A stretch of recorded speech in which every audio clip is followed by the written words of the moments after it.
Assalamualaikum warahmatullahi wabarakatuh. Pada hari ini saya akan membuat refleksi bagi kumpulan di korpus. Selepas pembelajaran, saya dapat memahami proses menjadi seorang guru yang baik dan kompeten. Pertama sekali, kita akan melihat apa itu A, B, C, D dan E. A ialah audience ataupun pelajar. B, behavior ataupun kita boleh panggil sebagai sikap. C, condition, keadaan. D, degree, mengetahui tahap penguasaan pelajar. E, environment ataupun persekitaran. Seterusnya kita juga perlu melihat 4C, iaitu communication, iaitu komunikasi, collaboration, kolaborasi, critical thinking, pemikiran yang kritikal, dan creativity. Seterusnya, kita akan melihat ataupun menghubungkan dua aspek yang telah diterangkan di atas tadi dengan generasi-generasi yang wujud di dalam dunia ini. Terdapat 6 generasi yang telah wujud di dunia yang telah ditulis ataupun didokumentasikan secara ilmiah. Yang pertama ialah generasi Silent Generation. Mereka adalah kanak-kanak semasa Perang Dunia Kedua.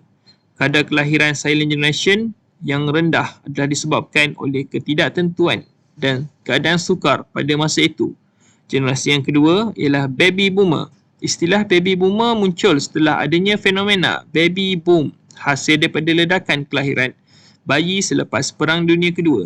Generasi Baby Boomer ini merupakan bahagian penting bagi populasi dunia, terutama bagi bahagian negara maju. Generasi yang ketiga ialah generasi X ataupun generasi Booster.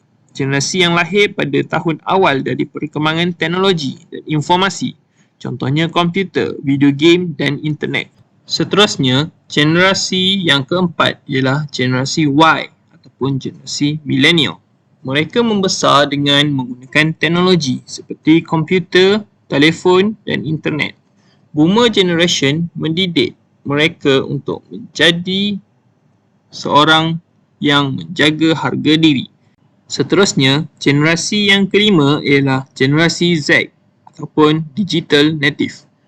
Generasi Z dikenali sebagai Gen Z, lahir selepas 1994, menjadi generasi pelopor dalam penggunaan teknologi maklumat era moden.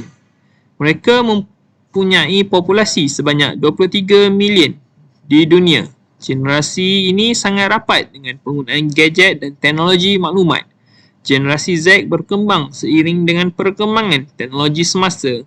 Gen Z dilihat kurang berinteraksi secara sosial. Hal ini disebabkan mereka lebih gemar melayari alam maya seperti Twitter dan Meta.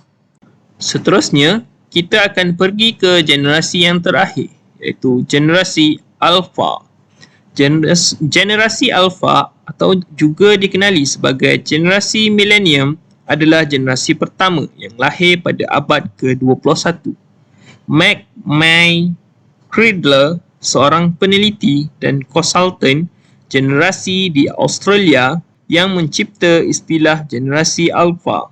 Terdapat 2.5 juta generasi Alpha yang lahir pada setiap minggu di seluruh dunia. Gadget juga menjadi sebahagian daripada hidup mereka. Mereka sangat celik teknologi dan sudah terdedah kepada teknologi pada usia yang muda. Kesimpulannya, setiap generasi mempunyai ciri-ciri perwatakan dan gaya berfikir yang tersendiri.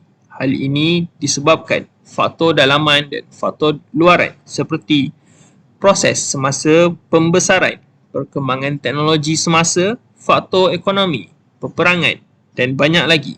Oleh itu, kita sebagai seorang guru perlu memahami 4C dan ABCD serta menghubungkaitkan dengan setiap generasi. Hal ini dapat memudahkan kita sebagai seorang guru berinteraksi dengan pelajar semasa sesi pembelajaran dan berinteraksi bersama penjaga mereka. Sekian, terima kasih.